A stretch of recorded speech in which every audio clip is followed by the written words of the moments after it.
Do vazhdojmë. Hajde. Në fund të baçes së madhe, o limone porto. I ka. Në fund ishte.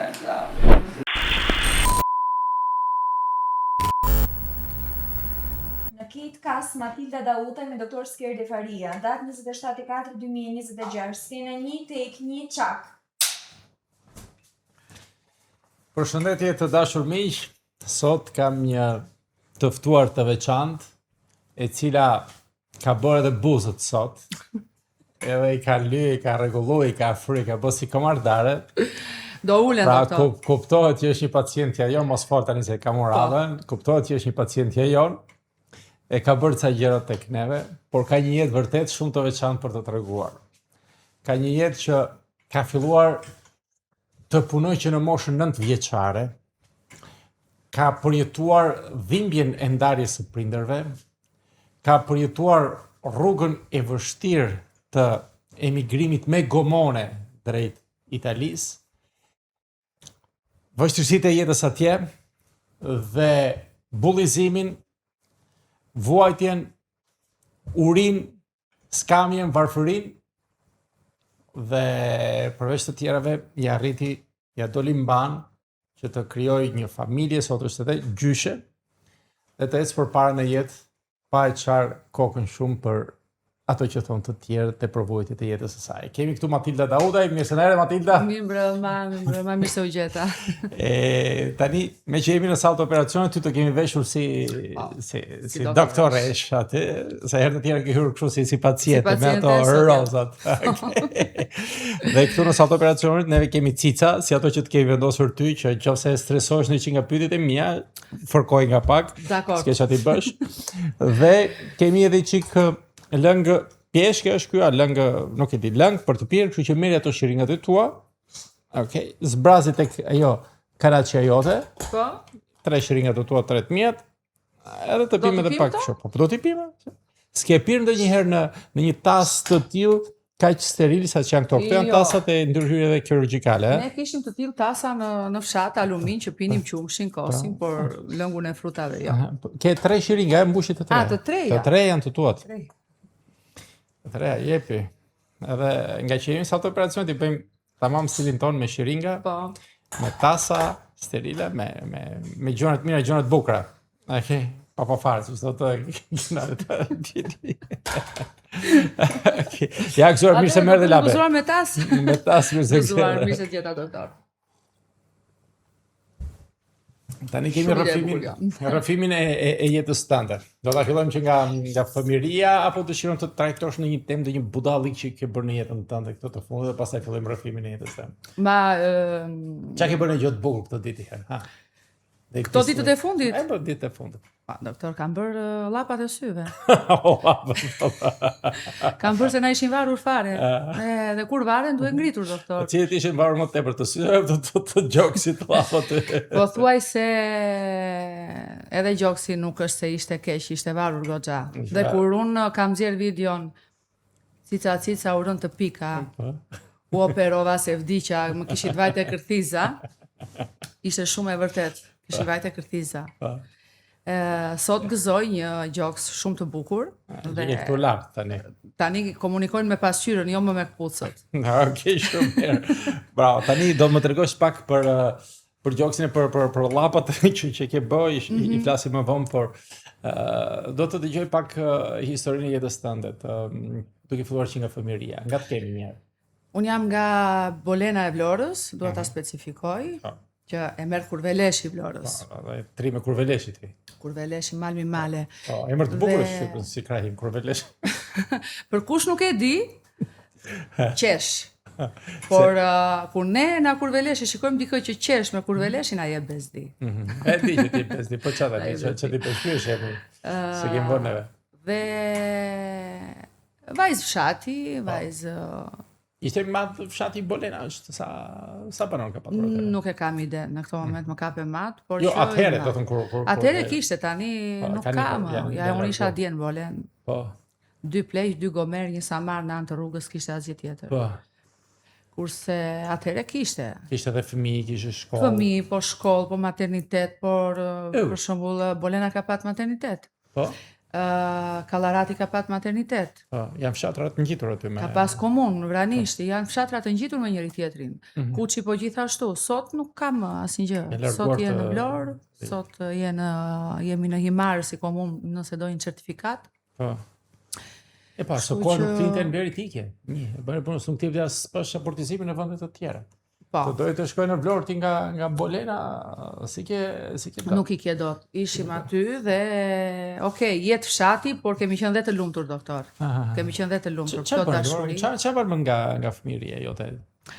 Nga fëmijëria ime mbaj mend gjëra dhe të bukura, por gjëra dhe të trishta. Gjëja më e bukur që mban mend.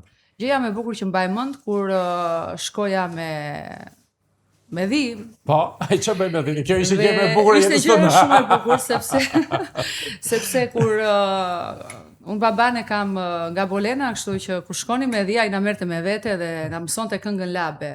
Me culën dyjare dhe ajo natyra, ata kecrit kur i shikoj zbrisin amali duke kërcyer, ishte gjë shumë e bukur. Atëherë që kur linda deri në moshën 9 vjeçe që pastaj prindit mundan, aty pastaj u rrëzua çdo gjë. Ju jeni 5 fëmijë. 5 fëmijë. Po. Sa motra sa vëllezër? Jemi 3 motra dhe 2 vëllezër. Ti më e madhe, më e vogla, më e mesme? Më e madhja. Kështu që i përjetova më keq gjërat e familjes. Në moshën 9 vjeçare prindrit tu ndan. Po pse ndan? Po si e ka një qika ato zona ndej alkooli, dora, dhuna. Pinte alkool babi? Pinte. Pinte shumë alkool në shtëpinë e darkë edhe drek dark, s'kishte orar për çdo gjë, domethënë, e kishin këtë sepse jo vetëm babai im, por i shikoj edhe burrat e tjerë që dhuna në fshat, jo vetëm në fshatin tim të Bolenës, por në çdo fshat ka qenë një rregull. Zakon? Një zakon. Po? Po, që ti nëse nuk rrije grua nuk ishe burr. Po. Po mirë, po me njëri tjetrin rrijeshin burrat? Po dhe rrijeshin, kur pinin? Po? Rrijeshin. Ka qenë në një skenë ty që rrijeshin burrat me njëri tjetrin aty? Një skenë të vogël që uzun për një garth, për një jo këtej është imi, jo andej është imi, zieshin, po, normal. Por pjesa e gruas, më përpara kur sot është mod, mos të qellosh më gruan, sot është burr, je burr, mos godasësh më gruan, atëre ti ishe burr nëse e godisje, nëse gruan e përdorje si hajvan. Nëna ime erdhi shumë e vogël, erdhi 15 vjeçë në fshat. 15 vjeçë u martua? 15 vjeçë u martua. E babai sa vjeç ishte kur u martua? Ata kanë 15 vjet diferencë, kështu që 30 vjeç. 30 vjeç babai. Pas ka pas diferencë të madhe. Ajo ngarkua si gomari, direkt me dru. Gomari para, nëna ime mbrapa. Burrat vetëm bastunin dhe ecnin me kope, nuk ngrinin asnjë. Po. Kupton? Nuk kemi parë një burr në fshat unë si fëmijë, domethënë shkoj një burr të ngarkuar me dru, përveç se gomarin dhe gruan. Kjo është absurde. Mama jote me shkarpa, do të thënë shkarpa si ishte gjë. Po me dru. Se ishte e lehtë, po dru, mare. Në qartë ditë e para, kucka. Priste drut në pyll, do të më kujton atë prall nga e kaluar me gjinon edhe me marigon. Po, kështu ka qenë për të gjitha gratë. Duhet të bënin këto punë, me se s'bën. Për ndryshe nuk bëja asnjë, s'ishte askush. Po mirë, burri punonte në kooperativë atëherë besoj apo. Po dhe kam punuar dhe në kooperativë, po them dhe një çik më para kooperativës. Pastaj unë e kapa kooperativën sepse jam me 81-shi. 81-shit, okay. Po, edhe burra domethënë, ndihmonin gratë në prerje të drurit. Po. Por në ngarkim ishte mushka, ishte kali, ishte gomari, ishte gruaja, ngarkoi gruaja. Po. Burri edhe e keq trajtonte në familje. Edhe keq trajtoi gruaja. Po ka çfarë arsye, do të thonë, në shërë që plasën familje për çfarë arsye? Nuk arrita kuptoj këtë pjesë. Nëse babain tim e pyet sot që e kam pyetur, më thot kam qenë gomar. Se nuk është më, domethënë, i varur nga alkooli. Pati edhe një problem shëndeti. Edhe doktori ja hoqi totalisht, u pastrua, u bë dhe ira kokës me grusht. Po mos kisha reaguar kështu, thot, do kisha gruan, do kisha fëmijë të afër. Prandaj një mesazh për mua sot, sepse fatkeqësisht ka akoma që pinë edhe dhunojnë gruan, por edhe pa pirë. Janë mësuar, janë rritur në një familje të dhunshme, sepse derisa të mbaroj brezi im që kemi parë dhunë në shtëpi, duhet pak kohë. Kështu që nëse doni familjen edhe bëni fëmijë dhe doni gruan afër, të paktën mos e dhuno. Të paktën mos e dhuno. Ishe 9 vjeçe kur ata u ndanë. Shku sur kisha unë 9 vjeç. Gjeti forcë që të ndahej, mamaja si u ndanë, si... Nëna ime iku shumë herë, por si çdo familje në ato kora... Shkonte tek shtëpia e vet, Shkonte te shtëpia e nëna kërkonte ndihmë. Po ku kishte ti emrin e vet ajo Në Llakatund. Nëna ime është në Llakatundi. Po. Nuk është dhe aq afër, se në ato kora që ishte rruga gropa, mund të duheshin dhe 6 orë të shkojnë në Llakatund. 6 orë, pra ajo e rrifte burri, do të baba jote edhe 6 orë për të shkuar në shtëpi të vet. 6 orë për të shkuar në shtëpi të saj. Merrte autobus ose thirriste prindrit, hajde merrni. Kishte një procedurë që për një ditë ti arrije te shtëpia e nënës. Po. Dhe nuk e mbajtën. Do shkosh te burri, është turp, është edhe ky opinioni çfarë do thonë njerëzit u bubu. Ndërkohë mua më dhunohet vajza sot, unë me mendimin tim dhe shumë nëna të tjera, që nëse dhunohet vajza, unë nuk dua t'ja di kush është opinioni, kush është xhaxhai, kush është tezja, kush është halla, absolutisht, në asnjë mënyrë. Kurse aso kohë familja e vajzës, do thënë, familja e nënës ishte kundër nënës tënd, do thënë detyronin që të kthehej. E mbani 2-3 ditë sa të qetësoi gjendja, vinte gjyshi me gjyshen, e kërkonin prap, aman e derman hajde, ata e jepnin. Gjyshi me gjyshen jetonin bashkë në familjen tuaj? Jetonin bashkë. Ishte bashkë në familje. Sa madhe ishte shtëpia juaj? Shtëpi fshati besoj. Shtëpi fshati, një dhomë edhe një aneks. Shtëpi e bërë me gurë, ekziston akoma sot. Dhomë, aneks.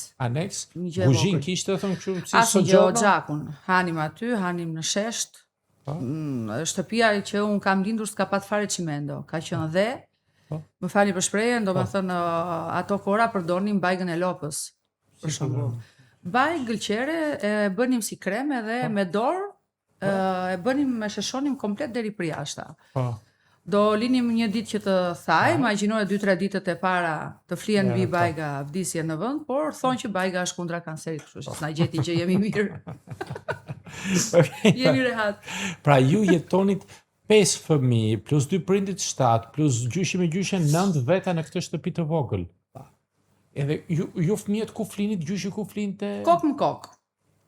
Në një anë andej, 3 andej, 2 këtej, babait e aneksi, gjyshin nuk ishte më, sepse gjyshin nuk e gjeta unë. Sa u martua mami, a i biq. Po gjyshja pastaj?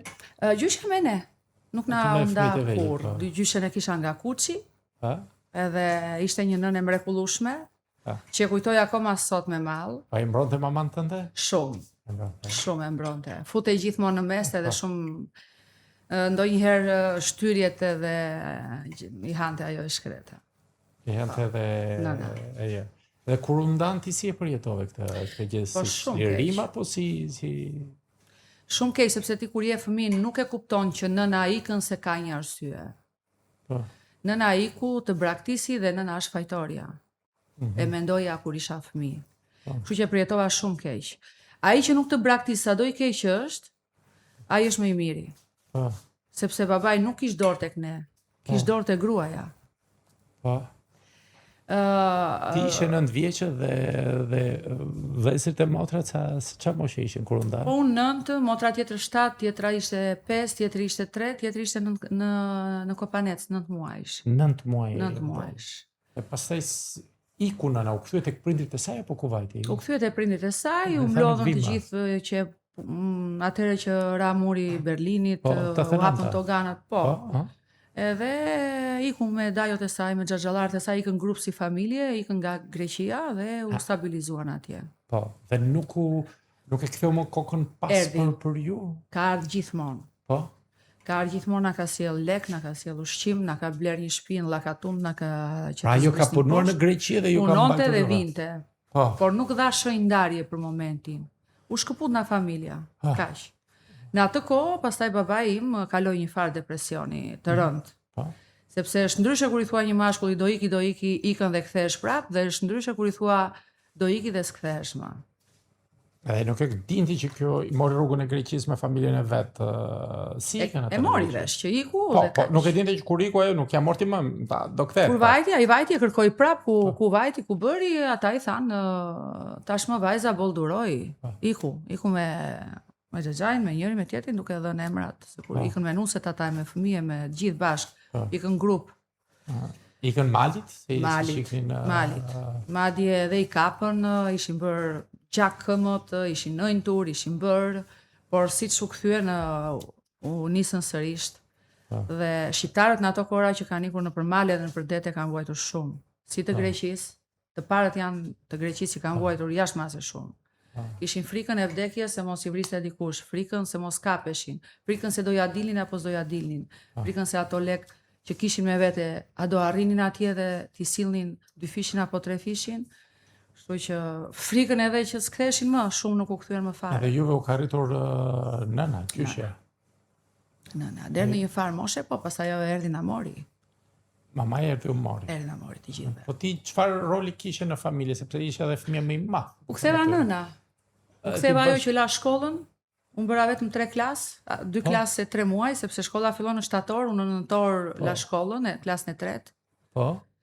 Babai më tha nuk ja dalim dot, nuk ja dal dot vetëm, kam nevojë të... E që punë bënte babai? Tokat, mirë, prashitje misri, të veja çobane me dhën, nëse ati do me thënë... Ti ndihmoj babain pastaj? Po, me babin. Po, nëse ai do merrej me tokat, unë bas ati, jo vetëm unë, po të 5, kush munde më shumë bënte. S'kishte mosh aty për punë. Pa merreshe me tokën edhe me bagtin? Po, me misrin, me fasulen, me vaditjen, me prashitjen, me mieljen, me çdo gjë që ishte mundur. Me mielje në shtrung, të milje dhit, të milje lopën. Sa lopë dhi kishit? Lopë dhi kishit vetëm? Dhi kishim 60-70, vareshtoheshin ato. Po, bashkë me një tur dele tani diku te 10, 20, 15 vari nga viti. Kurse lopën një kishim. Që nuk e kuptoj pse lopa bëri shoqëri me patën, duheshin shumë. Ishte e çuditshme. Me kishe edhe pata dhe pula. Ikte pata, me ikte edhe lopa. Unë përzija patën tani që ta mblidhja për shtëpi, që mblidhej edhe lopa. E kupton, ishte, nuk e di këtë pjesë. Pastaj kishim një gomare që ka qenë tjetër histori, o zoti madh, kemi qarë me pikë të lopi. Po pse? Po sepse kur e shiti babai gomarin, pikërisht e shiti në Llakatund. Kur erdhëm në Llakatund e shiti në Llakatund gomarin.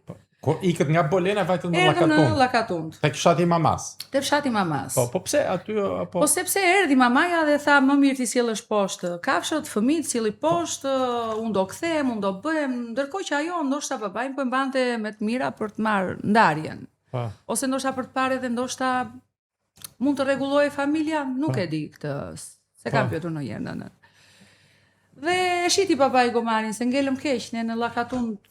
Morët shtëpi atje, blet në një shtëpi? Po, na bleu nëna shtëpi atje, na dërgonte gjithmonë rroba, lek. U transferoi të gjithë, me babin, me gjyshen, po. Dhe pse nëna e qante me ligje Bolenën, ç'më bëre, thoshte që më prure poshtë, dua të vdes në Bolenë, se kishte moshën, ishte plak. Po. Edhe vdiq shkreta aty, vdiq. Në Llakatund vdiq. Po. Dhe e shiti gomarin në një fshat aty në Llakatund, domethënë. Edhe gomari çfarë bëri? E mbajti më në rrugën, erdhi te shtëpia jon prap. Po e di kur erdhi? Po. Kur i kishte ardhur ditë e vdekjes, erdhi ngordi tek dera jon. Pra i ndojti kohë të gjatë. Kohë të gjatë atje ku e shiti babai, kur u sëmur, çk erdhi para derës dhe dha shpirt aty. Kjo ishte domethënë, kjo na ka ngel si traumë. Ju mund ta shikoni si shaka këtë. Por ne kur e zëm në muhabet në grup WhatsApp-i me motra që e mbajmë mend, ne qajmë akoma sot. Sa vjeç ishe ti kur ngorti gomarin? Po atëherë isha pak më e rritur, isha diku te 14, sepse erdha nga Bolena, erdhëm në Llakatund dhe e shitëm gomarin. Se them të vërtetën, në Llakatund na i vodhën gjithë kopen. Dora ziher pas here na hapën stallën, një shelek, 2 shelek, 2 kecër, 1 dhi. Dhe jo Llakatundi, Erzitan, fisi im. A fisi yt të kapët ndonjëherë, ngjesh ndonjëherë që kapën? Po. Kapën, të keqen kush ta bën? Yti. Po. Ai tjetri boti, një Llakatunda se supozoj. Të vinte sepse ishi shoqëruar nga fisi yt, që ta ndihmonte fisin tim të më vidhte kopen. Na lan pa buk. E ke vuajtur edhe urin? Po vuajtëm shumë. Ne në Bolen nuk na vodhi njeri, na mbrojtën, na mbështetën si fëmijë pa nën. Po. Na shikonin, na bënin gratë e Bolenës. Na lanin, nëse kishim nevojë, na mësonin se unë isha edhe në moshë, rritesha, mund vinte ndonjë djalë të më kërkonte. Se ashtu ishin ato kohra atëherë, do thoni ju 14 vjeçë do të kërkonin, po kërkonin pra. Se kështu ishte koha. Të kanë kërkuar ti? Çfarë mos e kanë kërkuar? Jo, Mua më kërkuan kur erdha në Llakatun, më kërkuar. 14 vjeç vajte në Po, Llakatun. po s'më dha babi, absolutisht. Jo. Po kaq të Erdhi vogël nëna të më të mori kërkuar? pastaj. Si të kërkuan? Do të thënë ma tregoj, mban më këtë. E mbaj mend. Ma tregoj. Po vija, do me thënë, nga Beshishti, po vija me kal në atë, se baba im Kopen e bashkoi bashkë me një familje nga Beshishti. Po. Edhe vajta kisha marrë qumshin, po vija poshtë, kur erdha më thot gjyshja, Ishe nëna, vetëm ti. vetëm me kal. Bikal. Bikal me qumshtin. Po. Më thot nënës që jetoni më afër, zbrit çik na kali, thot se ashtu kemi një muhabet. Unë zbres, unë kisha çorape cop, më kishin dalë gishtat. Po. Thonë mua hiq këpucët, thot, futesh brenda, kishin ardhur njerëz Po. të më kërkonin. 14 vjeçë. Aty kam qenë 14 e gjysmë, Po. gati 15. Okej. Edhe futem brenda, unë shikoj të kërkojnë të bëjnë një. Sa as ktheva përgjigje, as një gjë, i folëm babit, babi tha s'kan vajzë për të dhënë, edhe u mbyll aty muhabeti. Po, këta ishin Por ishin prit shtruar këta me rakie, me meze, po bënin programin e dasmës ta. Po. Ja, nuk... Ai i priti si miq, do të normalisht që Po dhe erdhën. babi të donte nuk martohesha unë, se unë kisha një përgjegjësi të madhe. Po. Unë kisha 4 vëllezër, kisha 2 vëllezër e 2 motra për të ushqyer. Ishte pa mundur. Kisha krah motrën tjetër të dytën, kisha dhe babain, ku të veja unë. Po, ti e njofte, e njihje atë që donte të të merrte për nuse? Po erdhi dhe ai aty djali Ishte mirë. ti? Një bjond kështu, sy bardhë, i mirë, po, ç'e do? Direkt më mundez ajo, okay, ky do të marr për grua, po s'ka më pastaj, kush do i mbaj këta? Po sa vjeç ishte ai? Pa ai duhet këtë qenë 19-20 aty. Po, shumë i vogël edhe. Shumë i vogël edhe ai. Po. Nuk është normale një gjë e tillë. Atëherë bëheshin këto gjëra sot, do me thënë absolutisht në asnjë lloj mënyre. Si ta njohësh me dashuri, si me lajmësi, duhet ta përjetosh pak, ta njohësh mirë. I kanë qenë kohë të tjera. Edhe nuk u bë gjë. I ngele babait në derë. I ngela babai. Po jo, direkt babi nuk pranoi absolutisht. Po babai ndërkohë vazhdonte akoma të pinte të bënte vesin E ralloi, u përkushtua familjes, nënës, neve që po rriteshim, si të sillte ushqimin në shtëpi. Por prap e kishte. E ka akoma sot ndonjëherë. Po. Vete nga vete, dalet të lagë që gurmazin. Unë baban e dua shumë, unë e adhuroj, e kam shpirt, e kam zëmër. Sepse ka anën e tij të keqe, por unë si fëmijë, do me thënë, e kam një copë nga më të shtrenjta të familjes time, sepse ai nuk ka më as vëllezër, edhe gjyshja që ishte pjesa jonë, që na e la amanet, e dinte shumë mirë që do ngelej vetëm, dhe na lajmëroi, na tha, unë nuk do më gjeni më kur të ktheheni, por babai juaj do ngelet vetëm. Të vetëm amanet që u lë, sa të bëheni mirë, ma merrni me vete. Dhe unë se kam ndarë, kam 20 vjet, burrimi ka bërë dokumentat, e kam unë, e mbajmë të gjithë ne, ku i do qefi vete, në Francë, në Greqi, në Itali, si që jemi të shpërndarë si fëmijë. Gabime bëjnë të gjithë, është bërë pishmënd, dhe as e paragjykoj absolutisht as në nëntime që bëri dorëheqje nga familja dhe as baban tim që ka bërë atë gabim. Mund ta quaj gabim për të dy, mund ta quaj, domethënë, si e bëri që një zgjedhje për të dy. Me të voglin, vllai i vogël që ishte 9 muajsh, ai ka qenë pintesis, do të thënë kur u ndam, kur iku mamaja jote. Si e bëri? Me bëri? qumësh lope, me qumësh dhije. Idhim te barku, ishte bark, qante për të jëmën, për nënën tonë. Uluriste, motra e dytë për shumë e ka përjetuar më keq, sepse ai ishte edhe pak harizmatik dhe është akoma. Po. I cili do operohet këtë vit të heq këtë gjëra, pjesën e turbinateve. Po. Të hundës. Edhe ajo për shembull, ajo e rriti më shumë nga unë, se unë isha e bazuar më te, po dhe motra tjetër, edhe ajo te puna, por afër në gjie mbajti motra tjetër që ishte më e vogël nga unë. Pra ajo ishte 7, unë 9. Ajo e ka mbajtur më pranë, ajo më pranë ndihmuar bashkë me gjyshin për të rritur. Po. Pas keni vojtur edhe urinë edhe skamjen edhe mungesën. Shumë fare, shumë. Çfarë mban mend ndonjë diçka që unë tregosh? Mbaj mend edhe mendoj se këtu do qaj tani.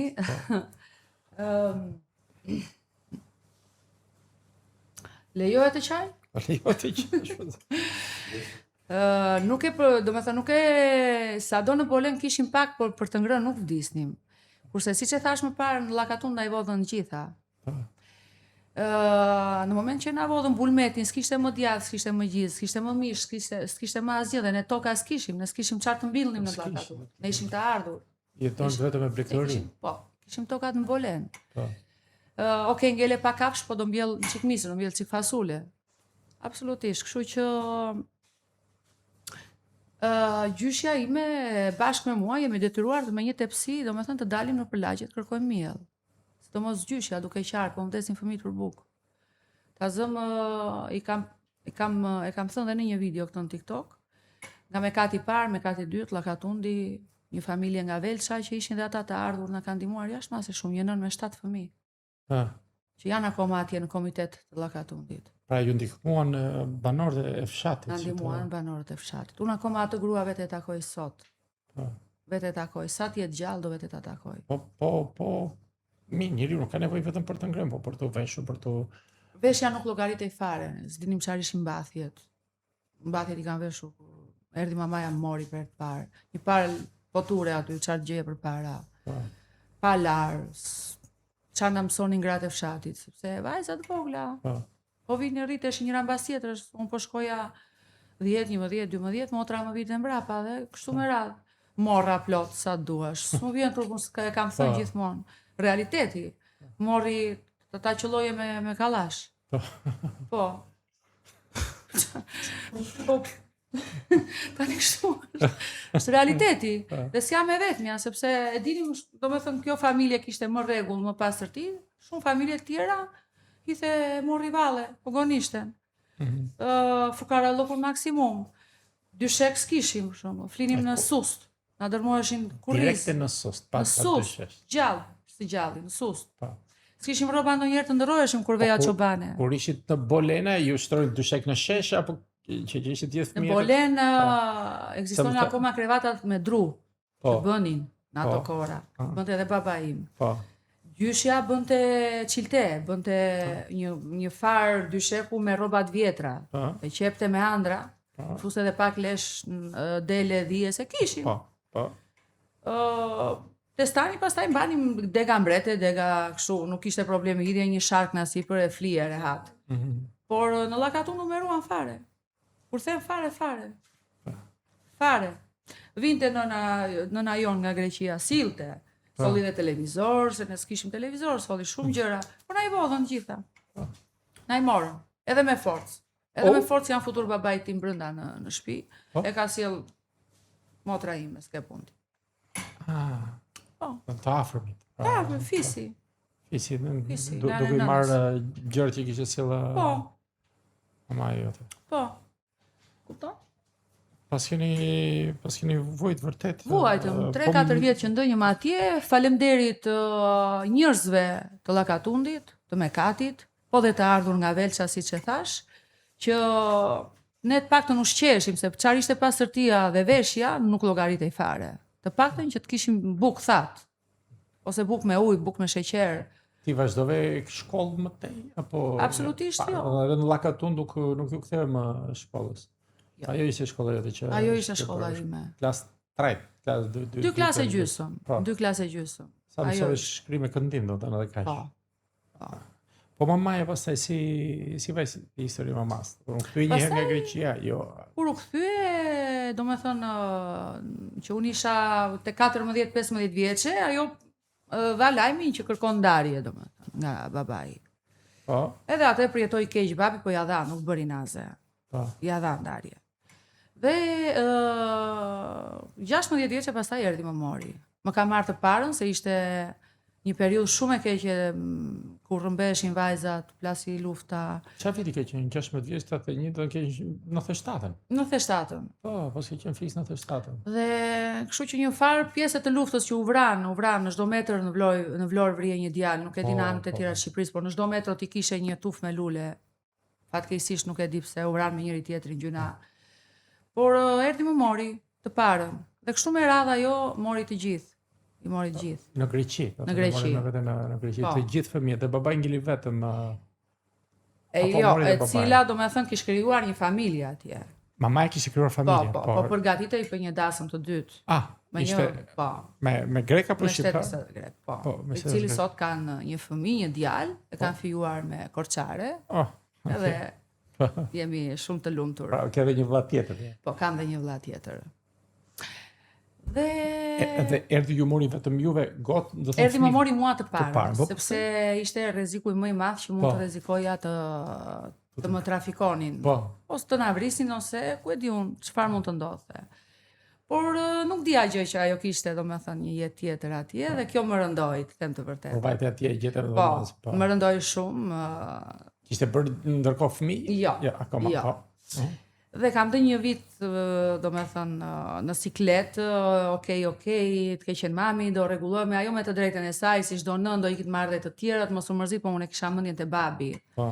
Dhe kur ka ardhur më ka marr gjyshja ime nga kuçi, më la këtë amanetin e babait. Që do ikni të gjithë një ditë se ajo do vi tu marr. Po. Por djali im do më ngelet rrugëve dhe ma merrni dhe kështu bëm. Të dy motrat ne të mëdhaja, tu sistemuam një ditë.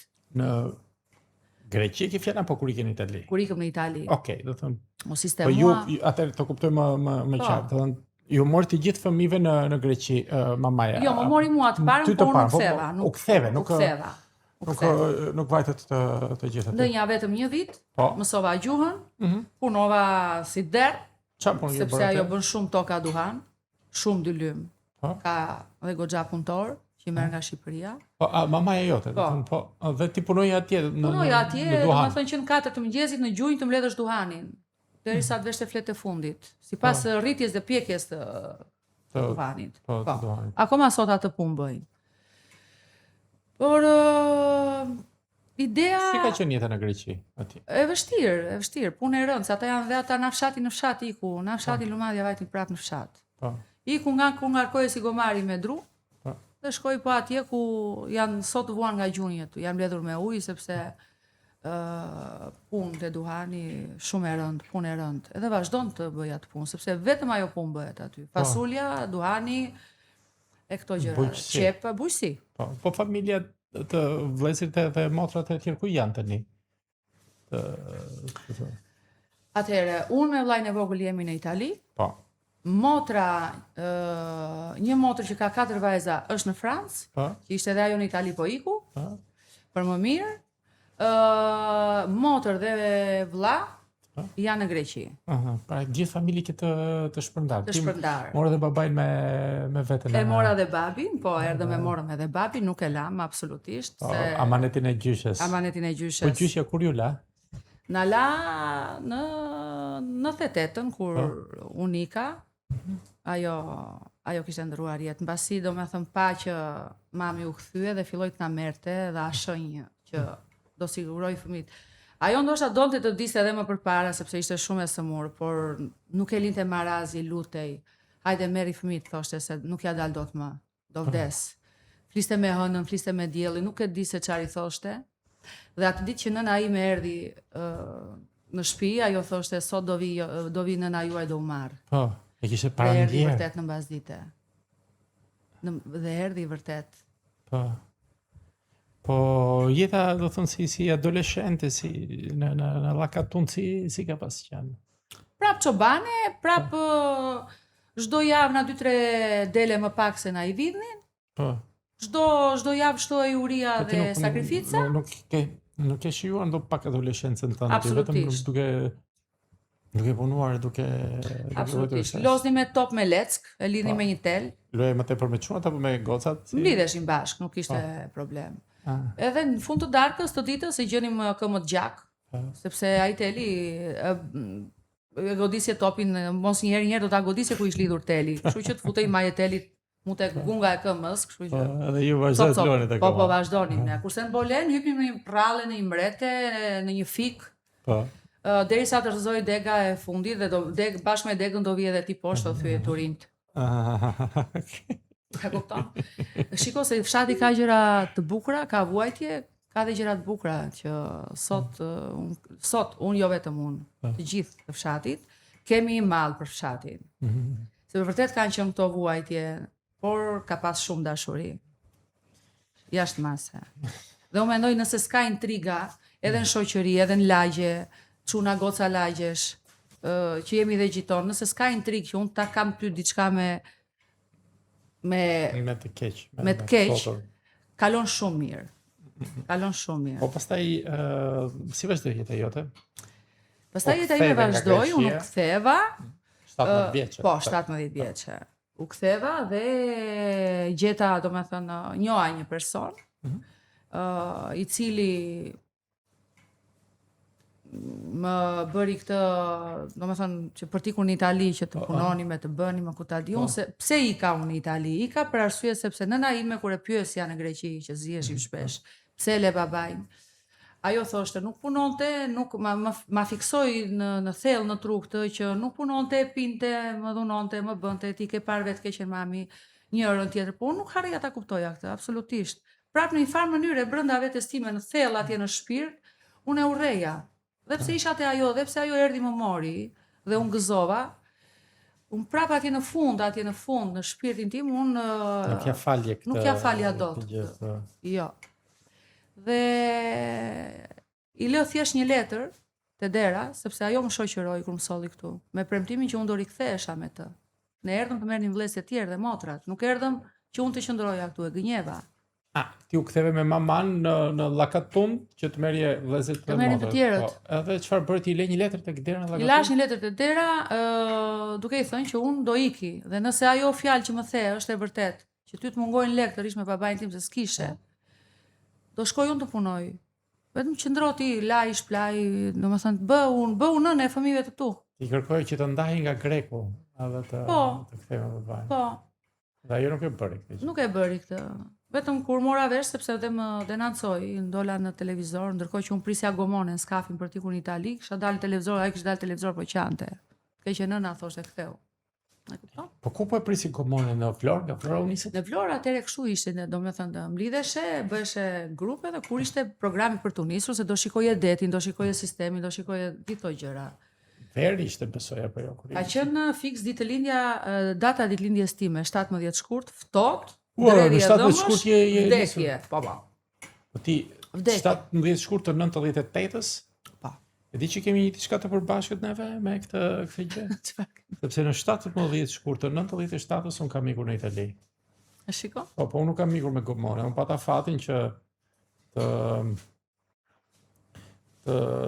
isha mjek i ri, dhe do të mbaj një konferencë në Rom për një studim shkencor që kisha bërë edhe unë, se punoj tek Instituti i Shëndetit Publik, kisha marrë pjesë te ky studimi dhe do të prezantoja disa informacione, një pjesë të këtyre rezultateve që nga ky studim shkencor. Ishte bashkëpunim midis Institutit Superior di Sanità dhe Institutit të Shëndetit Publik të Tiranës.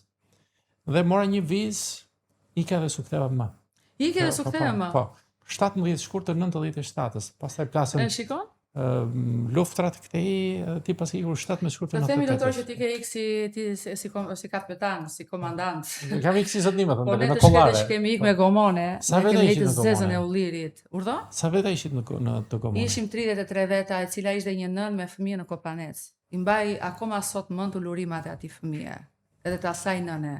Do them, ishit vajza, gra, burra, vajza, po, burra, çdo lloj fëmijë të moshe, vegjël, po. pleq, domethënë pleq fare jo, po mosha e re më shumë. Po të themi nga 18 edhe më minoren, edhe më të vegjël, deri në 50 i kisha aty brenda. Sa zgjat ju? Natën jeni nisur. Natën, një orë e gjysmë.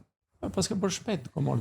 Se kam iden se sa e bën një gomone, por që një orë e gjysmë, po të merr, sepse kur u nisëm tha, në qoftë se do kemi komplikacione mbauni, se kush do rrëzohet, unë nuk them më ta marr. Dhe në momentin e parë që pati një tronditje skafi, kush u rrëzua? Unë. Dhe më kapën, na këmbë se ika, u mëngrën peshkaqenët. Ku ishin? Në mes të Në mes të detit, në mes të errësirës. Ishim unë, ishim ne, hëna dhe deti. Po. Ishte, ta shikosh shu si pamje, si imagjinat, shumë më e bukur. Po si traum. Dhe i po este shpejt? Ma të më shpikoj që Po este shpejt dhe pa një sinjal, tani sinjalet e tyre, një dritë largët, edhe bëri një kthes shumë në moment. S'kishim ikur akoma thellë, ishim sapo u futëm në mes dy maleve që janë në Vlorë, domethënë, çka ka pandej Sazani, sa kalon Sazani. Okej. Dhe ai kthehet dhe shkon mbas një shkëmbi. që ti më shihej më duke se ishte financa me helikopter, diçka e tillë. Dhe para që shkava, gjysma e trupit këmët përpjet mund ta them. Okej. Shkava unë me bart brenda ndet. Më tërhoqën disa burra brenda se ika. Po prap edhe atje ku na çoi, na hodhi në thellësi të madhe. Nuk pyeti dini not, s'dini not. Unë ika, mos më kishin shpëtuar 2 djem, ika. Ti s'dije not? Po s'dija not, unë vija në proj, deri këtu kishte uji aty, ku dija unë. Se dija. Po edhe qa largësi ju hodhi në det? 5-6 metro, 4 metro, unë di që nuk cika më këmët në tokë. Jo, largësi nga Bregdeti, do të thënë. Nga 50 metra. 50 metra. 50 metra, po ishte thellësi. Dhe mbaj mend veten që më nxorën në anë të detit dhe më bën atë pjesën e të nxirja ujë. Po, si kishe mbushur me ujë. Po, isha mbushur me ujë. Ai ju u hodhi dhe u kthye. Ai na hodhi kështu si hidhen thasët me patate. Sikur s'janë njerëz fare, sepse do ruante veten ai, e kupton? Nuk vajtin çik më andej, se mund të kapte edhe gomonia, mund të kapte skafi. Dhe iku, u zhduk. S'kishin dalë akoma njerëzit në ujë, ai u zhduk, nuk pa më njeri xham xhy. Keni paguar para për të bërë këtë udhëtim? Po, në ato kora pagoje 800.000 lireta o 1 milion lireta vare. Po, ishin goxha atëherë. Ishin goxha. Po pastaj në Itali ju prit dikush si funksionon? Atje pastaj merrje këto taksit edhe shpërndaheshe. Ne zbritëm në Otranto, në Taranto, një gjë e tillë, se mbaj më të mirë, edhe pastaj shpërndaheshe se i cili ku do shkonte, ku do vente e kështu me radhë. Aty pastaj kalova një kalvar të dytë, mbas kësaj që sapo tregova familjare. Po ti me kuni se me këtë personin që njofte. Po, me këtë personin, aty kalova një kalvar të dytë që nuk dua ta diskutoj më, se kam thënë një herë tek Rudina por ja dola. Ja dola dhe jam shumë krenare. E para një herë, kush më njeh e di shumë mirë historinë time, e para që unë shpëtova edhe 3 vajza minorene, 3 të tjera më të vogla nga unë. E kuptova. I gjeta në një situatë shumë të vështirë. Dhe tjetra që vërtet ja dola të krijoj një familje të mrekullueshme. Po, ti ku jetove pastaj në Itali? Pas e mbyllim atë kapitullin që s'do ta tregosh. Mbylla kapitull, më futën në një institut minorenësh, pasi unë bëra një denancim që bë alarmante. Edhe mbusha moshën aty, dola. Në çfarë qyteti ishe? Në Padova. Unë mbajte në veri, do thënë në Padova. Po. Okej, edhe pastaj pasi dole prej aty, si vazhdoi? Pastaj futa në punë pastaj. Çfarë punë bëre? Në lokale gjithmonë, edhe ai ka qenë pasionim derisa hapa TikTokun. Nga një punëtore si çdo emigrante që e nis nga larja e banjove, te fshirja, tek shërbimi në banak, ishte për ne, ishe shefe. Edhe i arrita të futesha edhe në banak. Mbas aty pastaj njoha burrin. Si e njohë? Italian apo shqiptar? Italian. Italian po, ha? Të them të vërtetën, kështu nga bukuria nuk më rrëmbeu. Por nga veprimet që bënte është i mrekullueshëm dhe të njëjti njoha se burrat ndryshojnë, mund të ndryshojnë edhe gratë. Për shembull, vitet e para janë të ëmbël, janë të mirë, janë të dashur derisa të hedhin në thes. Pastaj nxjerrin atë personalitetin e dytë të tyre më vonë. Karakterin e vërtet, do me thënë e një më vonë, prandaj them gjithmonë vajzave. Njiheni 2 vjet, 3 bashkë, edhe bashkëjetoni. Nuk është më turp sot si më përpara që turp këtu e turp atje. Bashkëjetoni, njiheni mirë, ziuni çik shpesh, ti nxjerrësh anën e keqe dhe aty e kupton kush është. Çfarë babai do japësh fëmijës dhe çfarë partneri do japësh vetes. Si e njohë këtë? Vinte aty tek lokali yt apo Vinte aty, po më propozonte një miku tia në realitet. Po. Dhe i thot shokut vet, hajde të shikosh vajzën që unë propozoj dhe më pëlqen të dal me të. Mua miku ti nuk kishte një fjalor shumë çik si kështu, do me thënë, si arrogant jam unë s'ka njeri, e kupton. Ta tipa nuk më kam pëlqyer ndonjëherë. Ky tipi urtë i qetë, se çmendur isha vetun. Çe do janë çmendur? Tani çmenduri duhet të rri me një të qetë. I qeti duhet të rri me të çmendur që t'i jap jetë, t'i jap gjallëri. Ky ishte i çmendur se puna jote, do nga rrëmballa. E këti si avari ti nuk Jo, ai u lute, u këputi ziu, por s'dole asnjëherë me këtë. Asnjëherë. Po për atë në fshat aty ku punoja unë, isha e tia. Po, Ishte tipi, po. Dhe Të ngjiti me këtë shokun e më vet. ngjiti me këtë dhe kemi ftuar në dasëm, të them të vërtetën, dhe nuk na erdhi. Pse ngeli hatri këti? Ngeli hatri, po. Atëre? Ta ishin shok të ngushtë bashkë apo? Ishim u ritëm, kishim bërë shkollën bashkë, burim, domethënë për kimik, kurse ai është gjeometra, nuk e di si thon shqip. Gjeometër. Gjeometër.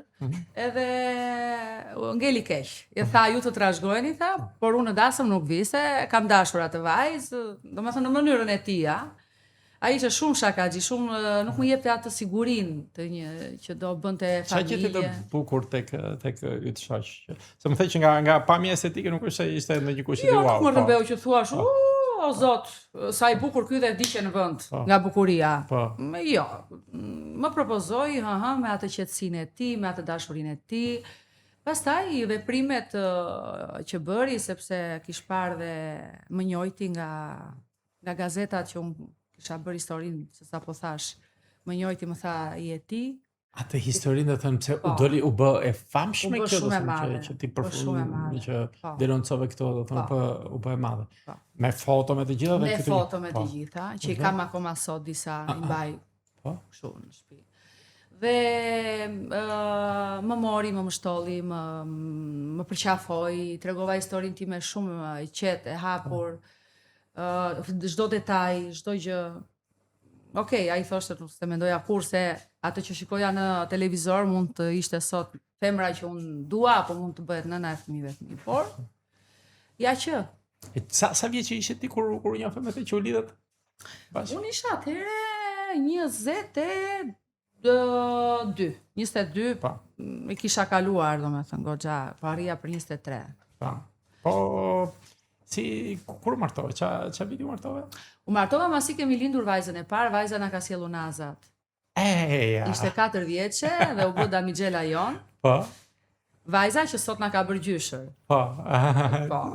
Bëm vajzë. Nipa po mbes. Me mbes. Edhe u martuam në 2008 kemi bërë dasëm. Kemi bërë dasëm të madhe, shumë të bukur. Kemi ftuar gjithë fisin. Ati në Padova, ftove të gjithë. Po babin kur e more? Babin e kam marrë kur kam lindur Katerinën. Do me thënë, ishte Katerina e madhja fare, ishte 2 vjeçe. Ne, do me thënë, i bëm këto dokumentat e gjërat, i bëri këto Bashkim familjar. Bashkim familjar, po. Edhe e more mbajti në shtëpinë tënde? Ose ndoshta sapo martuam me atë, do me thënë, 2008-ën, po më duket kur u martuam ne. Por që me vize kështu e morëm më përpara. Për të rregulluar pastaj, bëra dhe unë dokumentat me burrin, sepse unë i kisha dokumentat. Mi kishte edhe në shteti për gjë tjetër. Pastaj i ktheva në familjare. Po babin e mbajtje në familje, në shtëpi tënde, si ka pritur burri jot, sepse italianët janë ndryshe, do thonë ndoshta nuk e konceptojnë që të jetojnë së bashku me vjerrin apo vjerrën në shtëpi, kurse ne shqiptarët jemi më të lidhur. Tani Nase ka patur, themi të vërtetën, por unë kur ai më tha që kishte seriozisht me mua, unë i thash vetëm një gjë, që unë sepse më pyeti, më tha, mos ke fëmijë me tjetër burr se unë nuk marr grua me fëmijë. Këtë ishte shumë i qartë me mua. Sepse ishte koha atëherë që ndaheshin gratë e shkreta, kishin ndonjë fëmijë 2, donin të gjejnë ndonjë italian të mbështetet, të merrin dhe fëmijët. Dhe ai tha, unë nuk i duroj dot fëmijët e tjetrit, kështu që dua të bëj fëmijët e mi. Nëse ke fëmijë, e mbyllim këtu. Që është shumë i qartë. I thash, unë s'kam fëmijë, por kam një baba që ai që do më martoj, më duhet të më mbështes me babain. Dhe më tha, pa problem fare. Edhe unë gjeta nënën e tij atje, e cila është 92 vjeçe. E ndihmoj kur ka nevojë, do ta ndihmoj dhe sikur të ngelet në krevat, dhe pse ajo është hekur, ikën akoma në biçikletë pikafe në fshat. Po, bën flokët, vë buskuq. Por nëse ajo një ditë dorëzohet, siç mua bashkëshorti im më ndihmoi me babain, dhe në këto momente që unë babain e kam të sëmur, sepse ai nuk rri gjithmonë me ne babaj, por në këto momente kemi ne me rezidencë dhe kurat edhe operimi që do bëj tani në maj, do i bëj tek ne. Çfarë problemi ka babaj? Po nga pirja e duhanit edhe e alkoolit, siç e thash edhe më parë, ju bllokuan venat këtu dhe nuk vetëm oksigjen në tru. Dhe kjo pjesë i humbi dhe syrin e majt. Kështu që tani ati do do të t'i bëj vënë 2 ndërhyrje dhe sy. të bëjnë stent Po. këtu, do të bëj. Aha. Do t'i hapin vena. Karotidet. Bravo. Dhe unë mbështetëm na kjo anë. Unë me nënën e tij dhe pse nënën e tij s'ka pat kur nevojë, por edhe i ka dhënë bezdi her pas here, sepse italianë edhe shqiptarit i e bezdi. Pa. Edhe shqiptarit ta marrësh nënën babain, edhe nuse sot i e bezdi. Ka patur ulje ngrite kështu, edhe kemi debatuar. Po. Edhe kam marrë valigjen edhe babin edhe vajzën e kam ikur. Ah, Po. po ku ke ikur? Deri diku 3-4 kilometra, më ka për zëna mbrapa. Ma tërgo njëra, sajtë ma tërgo tani, këtë do të di. Po këtë kjo njerë, ka qenë e madhe fare. Debatuam, jo, kisha dëshirë të janë qik vetëm, se kishim për të bërë një udhëtim ne faktikisht. Motra po s'mundej se ishte në punë, edhe që të mbante babin, edhe na u prish ky udhëtimi jonë. Se ne rrim shpesh udhëtojmë të dy bashkë. Okej. Edhe u anullua udhëtimi. Jo ti, jo unë, jo pse se mbajti motra, më ngeli mua, e nxorin çik fjalën e keqe, të themi vërtetën. Dhe unë jetë marr baban, ai se priste fare në atë moment, ishte edhe darkë, po vishte bijamat, po ishte rrobat, po vishte bijamat. Dhe nuk e kapin kod vishte bijamat, ai ka ardhur me mbathje, më ka për zona mbrapa. Të më kthente në shtëpi. Jo, jo, tani. Ti more babin edhe gocën edhe një kishe, një vajzë kishe. Një vajzë kisha atëre. More rrugët ti. Ika unë. More makina po? More makinën, po. Po, edhe ike. Ai mori makinën tjetër me brek. Edhe më thoshe mua, ndalo, derisa doli dhe na makina, do me thonë, me brek. Po, ti ndale makina dhe i të... Me ndalova se na turproi, ne jetojmë edhe në një fshat, në mes të tokave, kemi shtëpinë tonë, në natyrë, dhe aty kalon, vetëm ata që jetojnë aty, kemi disa gjitonë, se janë të ndarë, do me thonë, diku 500 metro, ke gjitonin e parë, 300 metro, se i cili ka tokat e vetat. Edhe me erdi turp, e thashu ik se erdha, i thashun, ik, vetëm ik u truri. Në më thënë e kam bërë dhe këtë. Por në do gjëra...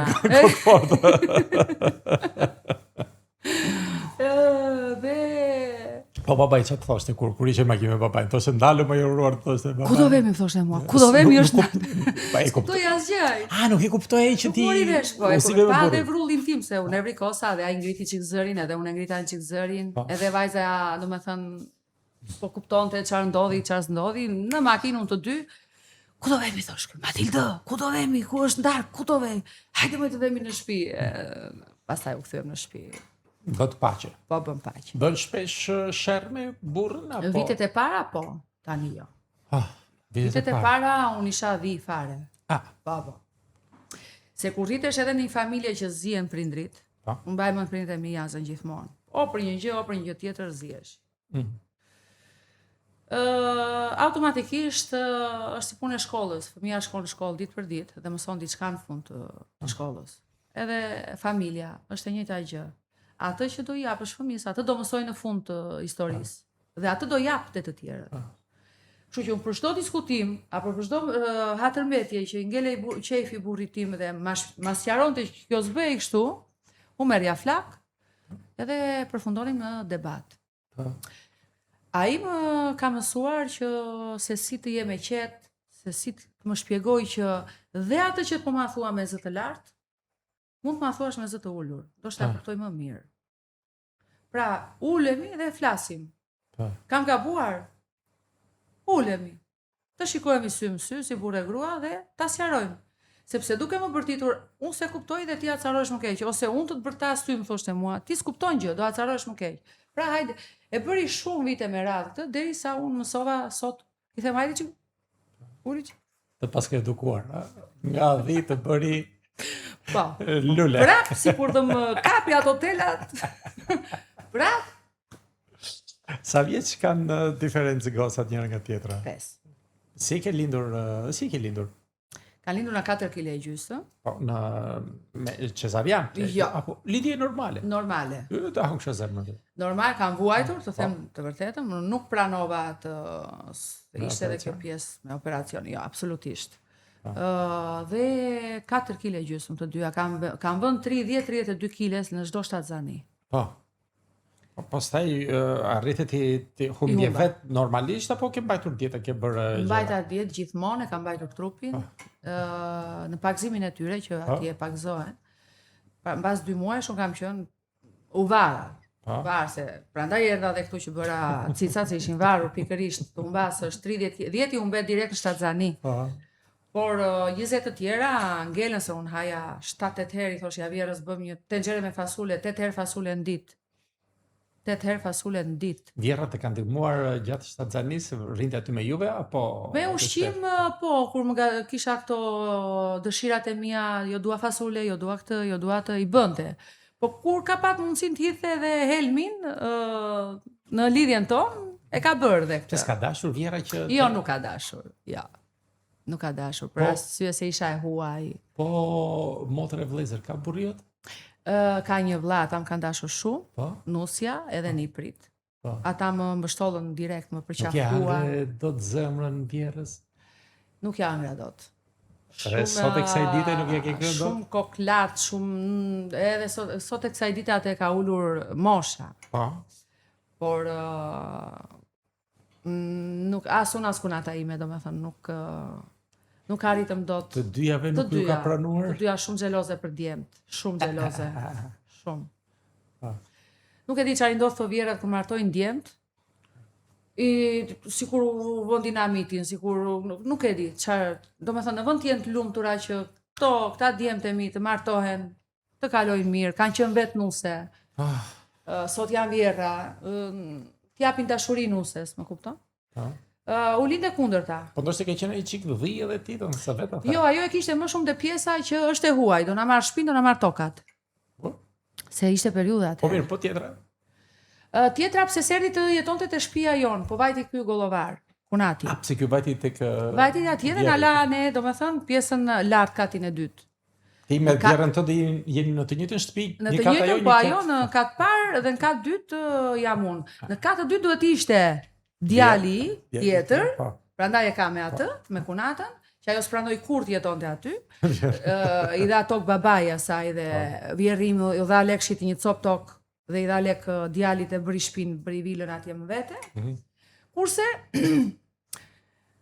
Kurse me mua kishte pse isha e huaj. Po vjerrin e ke njohur apo nuk? Nuk e njoha, ka qenë një zotëri burr. Ka qenë një zotëri burr. E ka hëngrë kjo. E hëngri kjo e griu, e vdiq me pajir. Ka shumë burra që vdesin se i han gratë. E di pse rrojnë më tepër gratë? Atëre, gratë jetojnë më tepër, është e vërtet që jetojnë më tepër se sa meshkujt, mesatarisht, moshë mesatare grave. Sepse e pare punës nuk kanë vese. Pra, do thënë, pinë më pak alkool, më pak duhan, ose nuk pinë fare, gjithë me radhë. E dyta, punojnë edhe më shumë, edhe janë më të stërvitura, më të kalitura. Dhe e treta sepse nuk kanë gra. Nuk ka? Nuk kanë gra. Gruaja s'ka grua, burrat kanë gra dhe gratë i hanë. Anë shpirtin a vasha. Po isha ka shumë gra, ka shumë burra që i hanë gratë. E di. Janë Ti ke ngrëndoj çik burrin tënd apo? Unë mendoj se ndonjëherë kam egzageruar edhe unë. Po pse për çfarë arsye e egzageroni ju gratë? Po ja, për shembull, doktor, na kap faza e ciklit. Po. Mbahemi ne në fazën e ciklit. Si çan ndjen ti në gjatë ciklit? Çfarë? Unë ndihem nervozizëm, për shembull. Ata duan dhe ato takëmet ato adetet e tyre, domethënë që të plotësosh qejfe. Tani ti e lajmëron burrin i thua, mos më ngacmo se jam në fazë ciklit. Më di. Ti vete nga vete gatua ju vjen më prek. Mos më prek pra tani. Mos prek se mund të kërcas ti gani.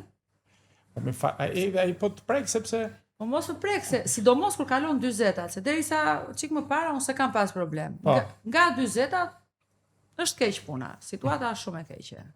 Sepse futesh në menopauzë dhe menopauza është një procedurë, domethënë. Ti je shpejt për menopauzë. Te shakas, jo, ka filluar dhe unë.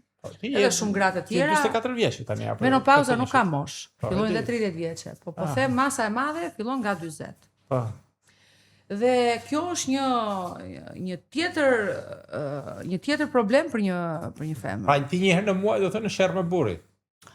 I kam thënë do të fus në furrë me patate, mos në prek. Mos prek. Le të më kaloj situata ime dhe pastaj flasim, diskutojmë. Mirë, shiko, ma shpjegoj çfarë ndodh nga ana emotive, si të thuash, tek femra gjatë menopauzës, të na dëgjojnë ata që nuk e dinë për shembull meshkujt. Çfarë do thoshë meshkujve ti? Po, duhet ta dinë këtë pjesë që nëse femra është nervoze, sidomos mbi 40-at, e para fare njëherë është që është fut në fazë të menopauzës. Kjo nuk do të thotë që ty po t'ikën cikli totalisht. Je fut, ke marrë udhëtimin. Dhe është një procedurë për femrën shumë delikate. Që do të thotë, duhet kesh më kujdes, duhet kesh edhe atje ku ke të drejtë, jepi të drejtë asaj. Mari hepet tujme. Jepi të drejtë asaj se mund të vras. Po, ja. Pse i ke rrafë në njërë burrin, ke qelluar në njërë burrin dikur të... Po nuk e kam qelluar, por të paktën në makina kam zbritur dhe kam bërë 10 kilometra në këmbë. Më ka dalë gjua drejt e gjuri, për inat, do me thënë, mos hypja më në makinë të atje, ama më plasi, buza. Po pse? Beziva ka në shtëpi. Po ndodhi, jo, pse për fëmijët, se edhe zjemi për fëmijët. Jo ti jep më shumë liri fëmijëve, jo unë i thash mos vej atje, ti i thet vej atje. Jo i thash të vi në orën 11, ti i the në 11:30. E ka një çik burrim këtë. Kur themi thot në 11 vi vajza në shtëpi, duhet vinë në 11. Ai është ai më i tërhequr nga unë. Po nëna si gjithmonë që mbas burrit i bëjmë çik këto gjëra. Jo, më fal. Do të thënë ai është më i rrepti në familje për gocat? Me vajzat. Jo, familjen time unë jam kundërta, do unë jam më i buti. Jo, ai është shumë më i but për disa gjëra të tjera, por në pjesën e daljes është më i rrept. Po si vjerë si jeti? Goca jote është martuar, ka... Si vjerë nuk e di akoma, më mendoj se mirë, se kur e njojta djalin që vajza u dashurua dhe më bëri me mbes, mendoj se e kam trajtuar shumë mirë. Pavarësisht se ai nuk më trajtoi mirë vajzën, edhe undan. Vajzën e kam unë. Shqiptare apo italian? Vajzën e kam unë, mbesën e kam unë, do me thënë djali nuk bënte, ka një familje të mrekullueshme. Shumë të mirë, por... Nuk ngjitën me njëri tjetër. Nuk u bë. Po bën me për mbesën tënde bën, me siguri apo nuk. Jene takon, bën në rregull ato që çaj takon me ligj, me shpirt, me zemër si baba, por nuk u hëngër, ishin edhe shumë të vegjël, them vërtetën. Ishin edhe shumë të vegjël, u bënën shumë e vogël. Por për te asaj nuk më intereson fare skerdi. Ti je xheloze për fëmijët e tu, pra do të thënë siç ishte vjerra për ty që shikonte si të huaj, apo edhe për kunatën tënde që prap sepse shiko, unë e them, kam një shprehje time që sidomos mashkulli ikën nga njësisë dhe shkon tek njësisë. Okej? Sepse ikën nga sisa e nënës e shkon tek sisa e gruas. Mendoj se janë dy sisa të ndryshme. Pikërisht janë të ndryshme. Kupton, po mashkulli i siskër. Do të sis prapa i shejta? Jo, ta shpjegoj, është vërtet kjo. Shiko, e di ti e di se shumë e vërtet, çfarë është nëna për fëmijën. Po. Se ke fëmijë vet. Po. Edhe sidomos për mashkullin, sepse mashkulli është më tepër ta them në thonjë se kështu me jo për të keq, por për të mirë si thua, është ca si handikapat në familje. Shoh, djali ka nevojë jo po ta lash, ta shplash, ti gatuash, kurse gocat kur rriten, do fillojnë gatuajnë, lajnë, shplajnë, rregullojnë, ndihmojnë edhe në punë të shtëpisë të tjera me radhë. Dhe fakti që djali është në thonjë se më i paaft në ato gjëra, të gjitha këto shërbime i merr nga nëna. Pra, nëna është ajo sisa që kur ka qenë i vogël është ushqyer, po nëna është ajo që është përkujdesur, që ka larë, që ka shplar, që ka veshur, që ka bërë rroba, është përkujdesur për to dhe e ka rritur. Po. Tani, mashkulli i ka këto lloj mentaliteti që ja ka krijuar e jema. Dhe po ikën nga jo sisa e jemës në mënyrë figurative dhe po shkon tek sisa e gruas. Dhe ato gjëra kërkon, pra, në qoftë se nëna, po marr si shembull, i ka gatuar fasule, grosh dhe i pëlqenin fasulet, ato fasurët i do dhe tek gruaja vet, ato përkujdesja, ato dashuria, atë. Patjetër. Dhe aty pikërisht sisa e parë nëna ndoshta bëhet i çik xheloze për sisën e dytë gruan, a kupton? Prandaj mund të jenë edhe këto. Mashkulli unë i kam vënë veshin nuk e ka problem që të spostohet nga një sisë te sisa tjetër. Jo. Rëndësi ka që ti ta lezatosh pak dhe t'ia plotësosh pak dhe ato dëshirat e nënës, por kjo në sot në 2026 është një gabim. Për nënat që e kanë këtë mesazh që kanë djalë, duhet i mësojnë që jo vetë të mësojnë vetëm vajzën se si bëhet kjo dhe si bëhet kjo dhe atë fasulen që të bën nëna mësohet djalin ta bëj dhe vetë. Sepse e bie botës sot ka burr nesër s'ka asgjë. Kurse për burrat, sa i përket burrave, e kanë çik qefti ledhatosh, ti pyesësh kur vin nga puna, si vajti dita. Për shembull, më vjen keq për ata burra që futen në shtëpi dhe gjejnë një familje sherr, debat. Sa fut këmë në derë, ka punuar gjithë ditën i ziu. Nga ora 6 të mëngjesit deri në 6 darkës. Futet në shtëpi, ndonjëherë ka burra që rrinë makinë. Rrinë një orë, relaksohen se janë të lodhur të futen në shtëpi. Nga sherret, nga debatet. Jo, po që bëre, po ku ishe, po pse kështu, pse ashtu. Nuk dua të justifikoj, se ka dhe burra që vjen pinë dhe një gotë birë. Rrinë një orë me shokët, të relaksohen pak. Pse? Se nuk ka relaks në shtëpi, ka sherr, ka debat. Por ka dhe burra që vjen në shtëpi dhe gjojnë atë gruan, o shpirt, erdhe, u lodhe, u bëre, ka bërë zëmra jote fasule, ka bërë zëmra jote atë që të pëlqen ty, bamje. Pak fjalë do burri. Dy gjëra i do ai, unë i kam vënë veshit burrit tim. Kur e marr me inatun, kështu dhe ai si ikën truri. Si cup më fryet mua, ikën truri, nuk përfiton asnjë gjë. Sa e marr çik me të mira, u shkri si gjalpin tigan. Po ti do thënë ja, kur do të përfitosh në diçka nga burri, për shkak nuk po them që të blende i dhurata apo ku diun, po thjesht do të atë jo, se unë si ha zëmrën, si e shkrinti si kur kërkoj më shumë paqe, të themi të vërtetën, se për sa i përket që të blej apo jo, e kam në dispozicion bankën edhe jam okay, por kur kërkoj paqe, se shikoj dhe vajzat që nuk e përjetojnë mirë, që ne jemi të rivarur me njëri tjetrin. Kur kërkoj paqe, vetë i prek këmën, i prek dorën. Kur jemi aty te divani, i them të bëj ndonjë ëmbëlsirë, tam, çfarë do ti? Do tiramisu ti, i them, un amore mio. Po kur bëni sherr, kush është që kërkon falje, që kërkon paqe? Kush është që ai nuk mban inat, i kalon shpejt. I kalon shpejt, por sa i zgjat aty? Aty zgjat, mësova dhe unë me atë. 10 minuta, 5 minuta, mësova dhe unë se unë e mbaj edhe një javë. Kokë bolene. Më tregon një rast. Çfarë ka ndodhur që ke mbajtur një javë natë? Për gjëra kod, do me thënë zjeshim, si ta thash në fillim, në fillimet, që isha dhi, vërtet dhi. Edhe unë ja bëja gjitha. I gatuaja, i laja, i shpëtaja, çdo gjë. Por ama për të folur nuk i flisja. Dhe ai thoshte, ma impossibile. Tu nëse normale. Është e pamundur, thotë, të më bësh ushqim të jo, pinë të gjitha gjëra, çfarë mund t'i duhet një burri kur vjen nga puna, por fjalën s'kishte shans. Ama na krevati, s'kan fjet kur pa burrin. Që ti kina krevati flën në divan. Kur? Asnjëherë. Po keni fjetur atë javë në turivarë, në krevat, e ke lënë thatë një javë? Po. Isha, mbaj me dorë. Se mund jepani, atje kam gëjyer.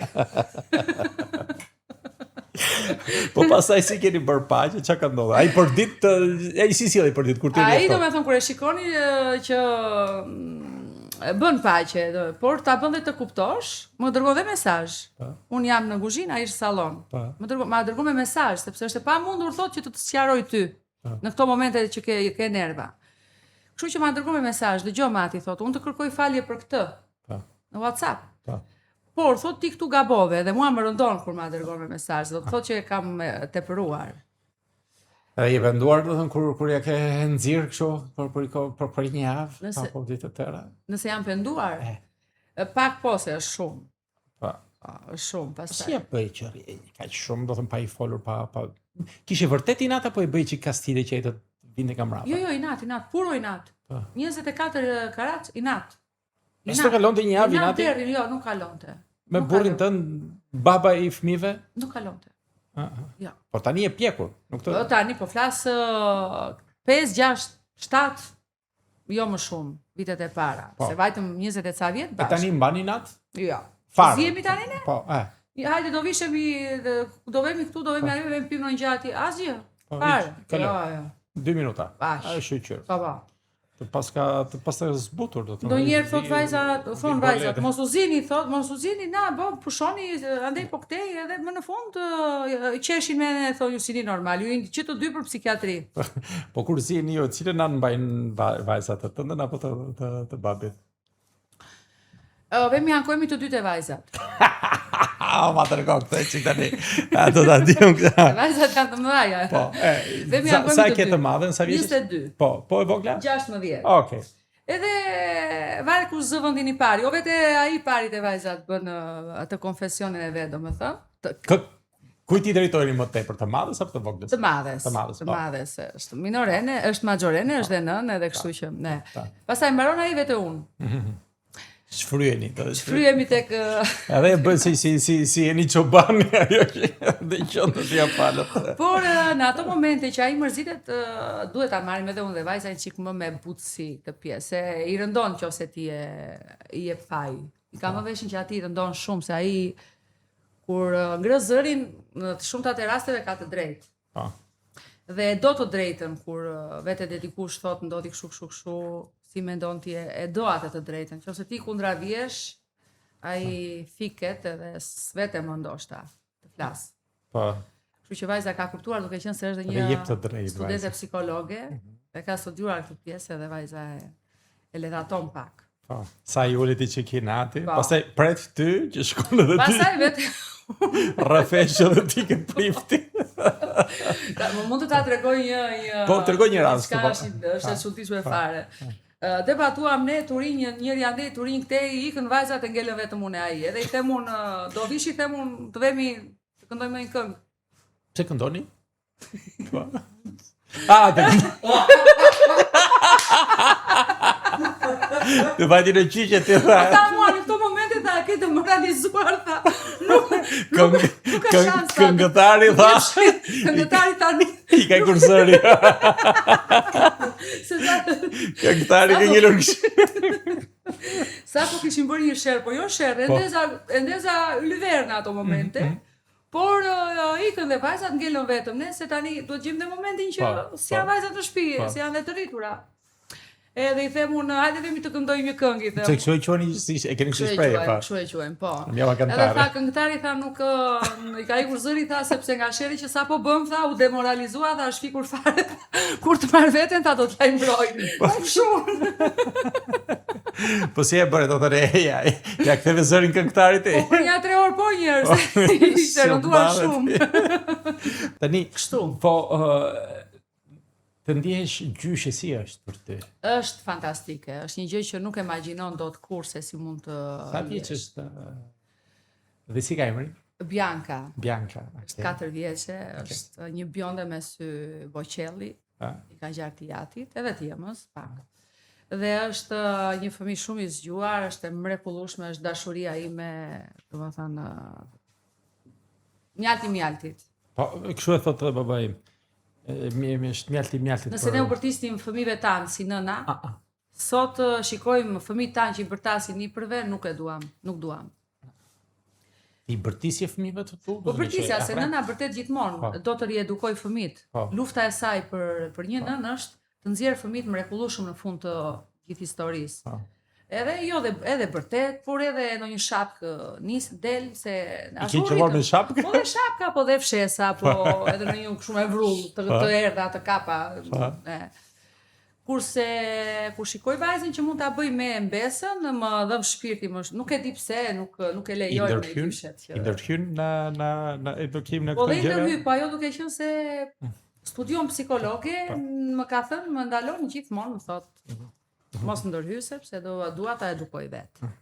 Po kjo dashurie për TikTok-un si u bëre famshme në këto rrjete sociale? Si lindi kjo gjëja? Nuk e prisja, kur mbylla lokali para 4 vjetësh, 5 sa vajta në TikTok. Po pse mbyllë lokali? Po ra kjo korona dhe na e mbylli 2020. shteti, na dha një bonus, na e hapi prap, na e mbylli prap. Dhe isha e lodhur, të them vërtetë, shumë vite. Nuk arrit ta ngrije dot ta merri përsëri veten me lokalin në punë apo i le vet. Jo, e lash vetë se u lodha. Merri dhe një ofertë e mirë për ta shitur, edhe pse jo.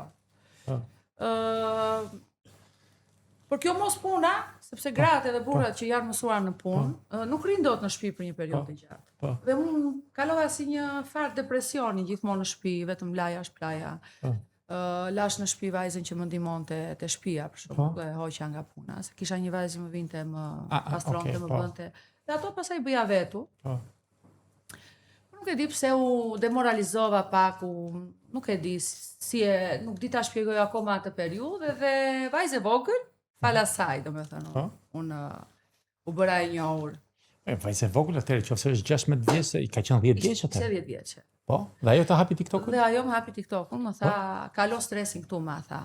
Unë TikTokun nuk e doja, e njeh si program, nuk jo alia vajzave.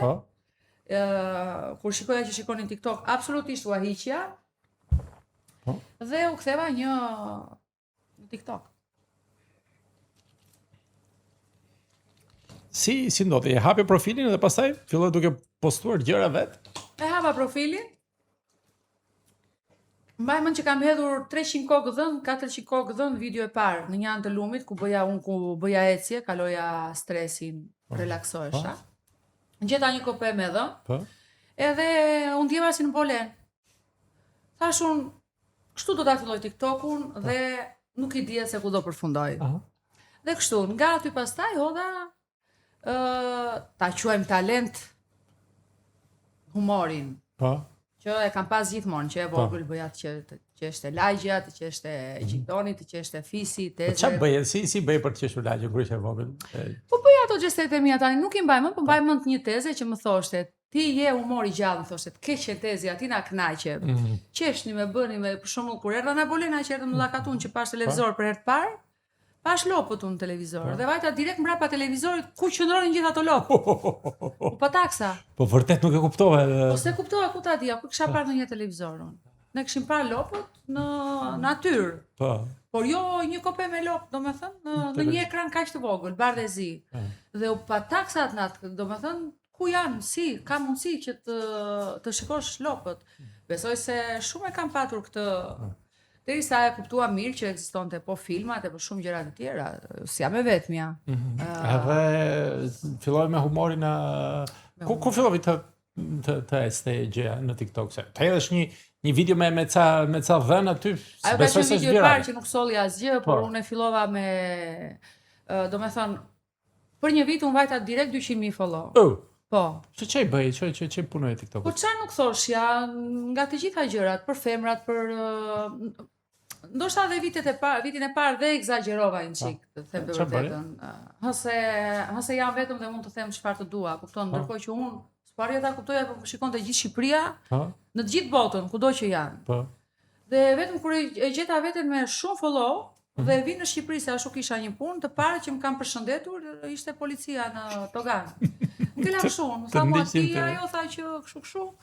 I thash, më jashtë më kërkuan dhe foto, thonë, ç'a bëhet kështu? Ama, kështu që nga thash unë. I futem me këmbë me kokën, po pak më të pastër, më me delikatesë, e mora më me pinca si muhabet. Dhe pastaj bumi madh ishte kur u mora dhe për një pjesë filmi tek Drilon Hoxha, Ego 1. Po. Mbas aty pastaj direkt më ftoi Rudina tek programi i saj, aty eca akoma më shumë. Dhe pastaj aty shpërtheva me video e grave jepja burrit, ajo ka qenë spektakël fare. Ma thuaj edhe një herë si ishte video o gra jepja me burrave? O gra jepja burrave se do ta han kriba. E do t'u haj mola për së gjalli e krimat për së vdekur. I jeponi të bëni sevap se të shikon dhe Zoti, jo për ndonjë gjë.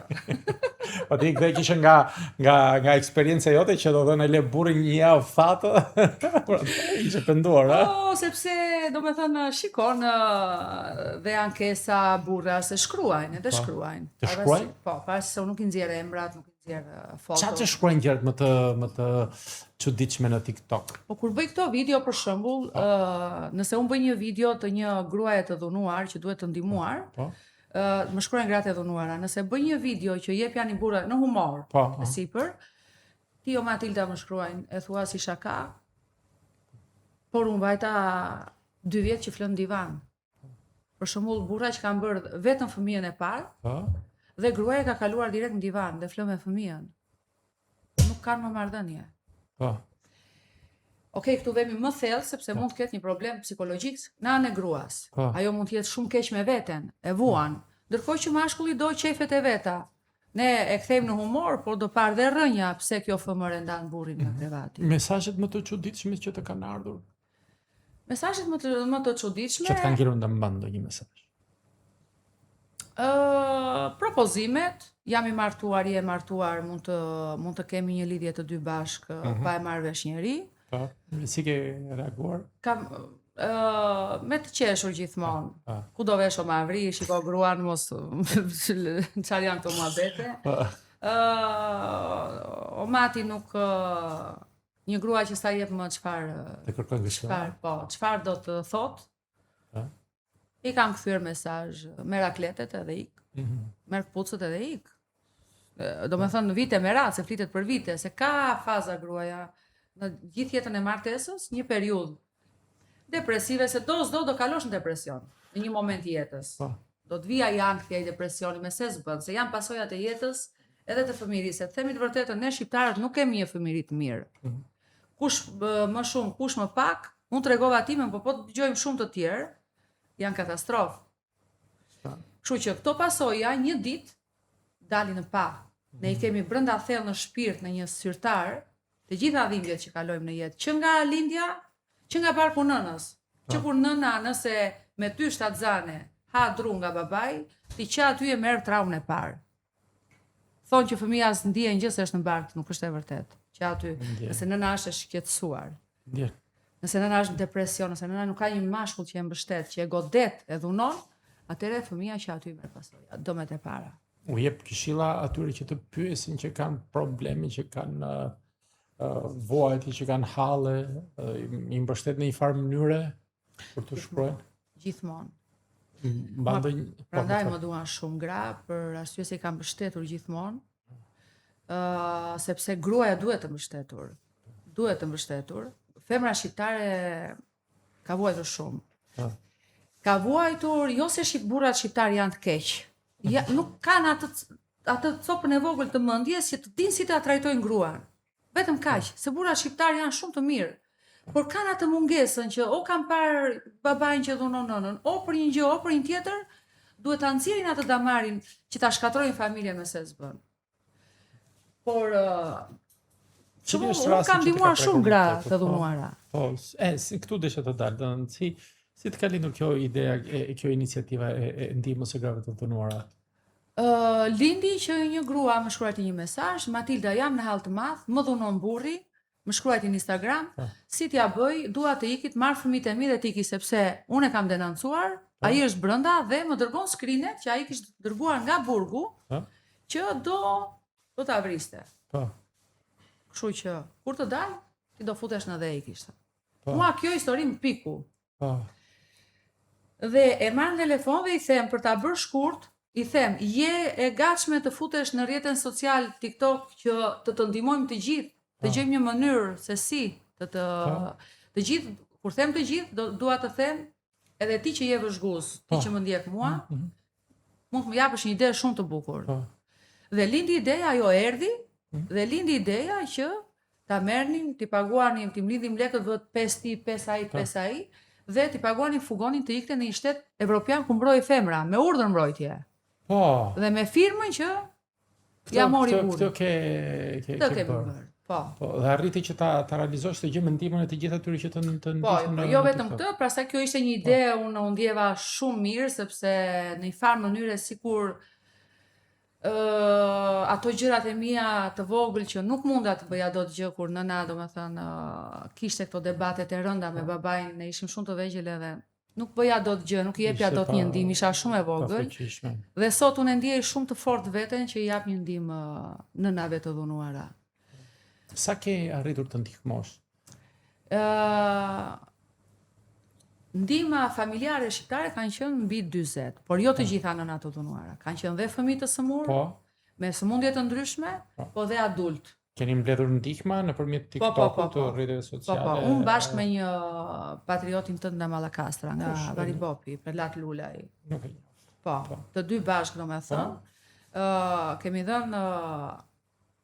dhënë fuqi këtyre grave.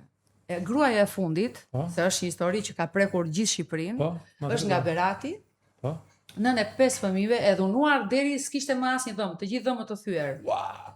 Dhe nuk kishte vende flokët i kishte në tokë, të shkullura. Të shkullura, gruaja tërhequr të zvarr si një leck, si një thes me patate, si një thes që ti se ngërë do ta çosh shtëpi dhe të rejt zvarr.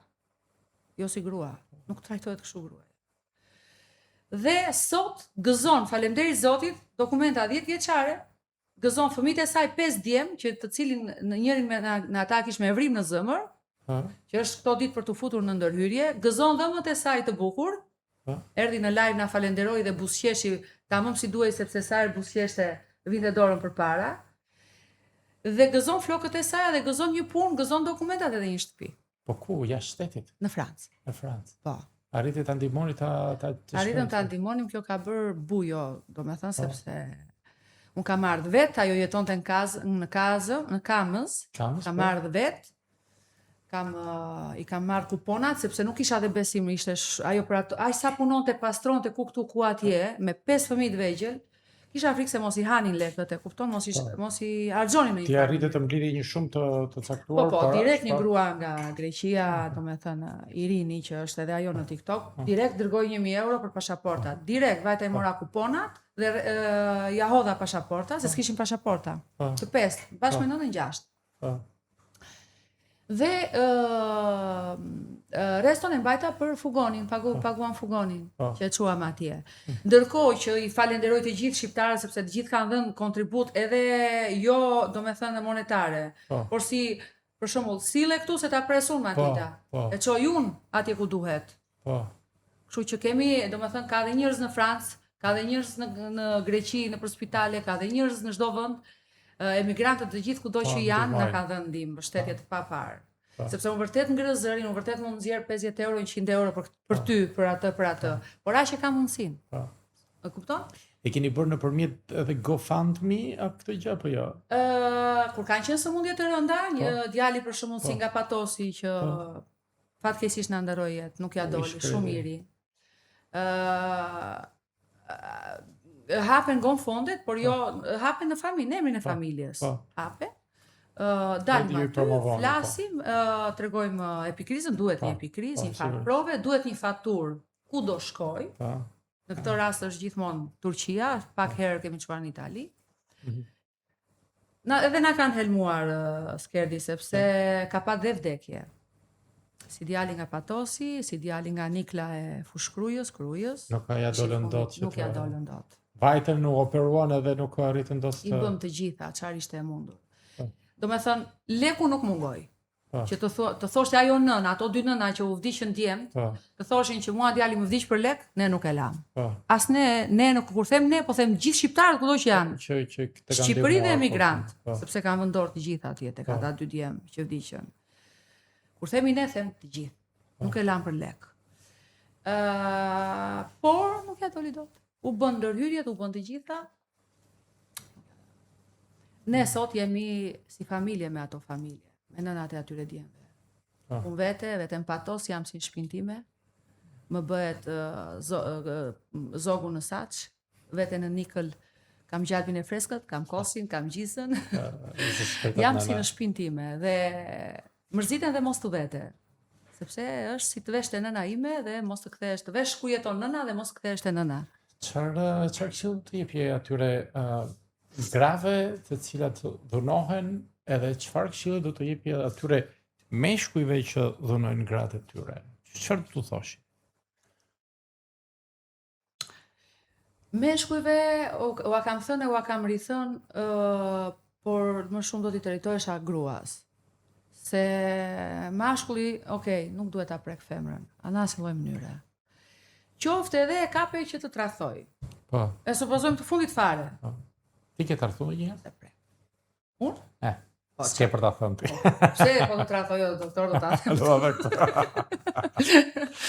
Atëre mashkulli domethënë nuk duhet të prek femrën me dorë. Dhe sikur ta kap me tjetrin. Po. E more të duk gruaja e mirë. E kape me tjetrin apo çfarë do lloj gjëje? Merre çoj pakete nëna Lia turpin asaj nder. Mos e prek, mos ik të hash jetën tënde kot. Të kalbesh burgjeve dhe fëmijët e tu të rrisin institucionet. Po. Kjo është një e para. Dhe tjetra sepse kanë arritur dhe i vrasin. Po. Ton për budallëqe. Kurse femra i thën vetëm kaq. Mashkulli reagon sipas femrës që ka përballë. Nëse ti ke një femër me karakter, di kush je, di ke vlerat e tua, di ku e lë kufin te një mashkull dhe te vllai yt, jo vetëm te burri. Ai di se si të sillet me ty. Mos e do me thënë, ne femra shqiptare jemi rritur me edukatën, ule kokën, mos fol, është turp, mos këtu, mos atje, gatuaj vllajt. Erdhi vllai, shtroja tavolinën. Pse? Kuj vllai duart të thata i ka? Po ta presësh për erdhi vllai në shtëpi apo si Ore jemi në shtëpi që të vegjël me nënën. Erdhi vllai në shkolla dhe unë sa kam marrë në shkolla. Pse nënat më thot mua ngriu ti, shtroj tavolinën vllait. Kur mund t'i thuash të dyve motre vlla, shtroni tavolinën të dy, njëri mbus lesën e tavolinës, tjetri të vendos pjatat.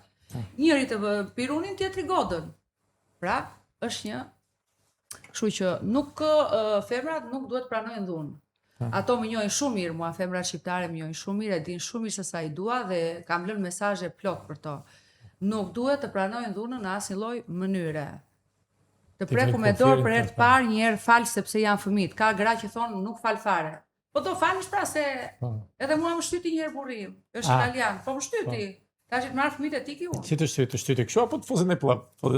Ha, thoj tamam. Aty se më duket se më kërciti një herë mua. Ta kërciti? Çfarë bëre ti që ta kërciti?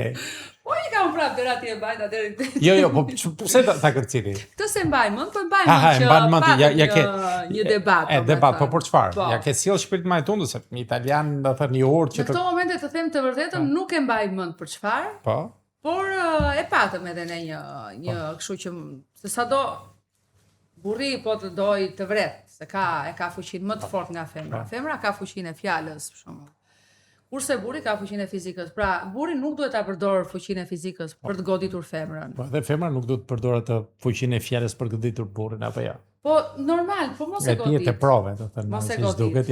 Mos e godit. Po je i Zoti, përballon me fjalë. Ku e preke aq shumë burrin tënd që ai nuk duroj dot ta kërciti herë. Atë po e preke shumë, domethënë është vetëm kur thua do iki. Ju bët llafe, ti the do iki edhe ai të kapi. Atje e preka. Pam. Më shtyti më kërciti një muaj. Por su bëmë. Pse? Tani unë se them, po mora masa. Po e kuptoj të dy që. Nuk e them. Por deshodha në kati dytë. Si deshodhe? Deshodha. Deshodhe nga. Ai ta kërciti ti e kape më keq. Mos më prek më, s'ka shans. Ti me dorë mos më prek më. Dhe tjetra, çfarë do të thosh amikun Amendja? Nëse kur të më vi në mendje do ta them. Tani mirë, okay, lere këtë po tani në mend do ta thosh.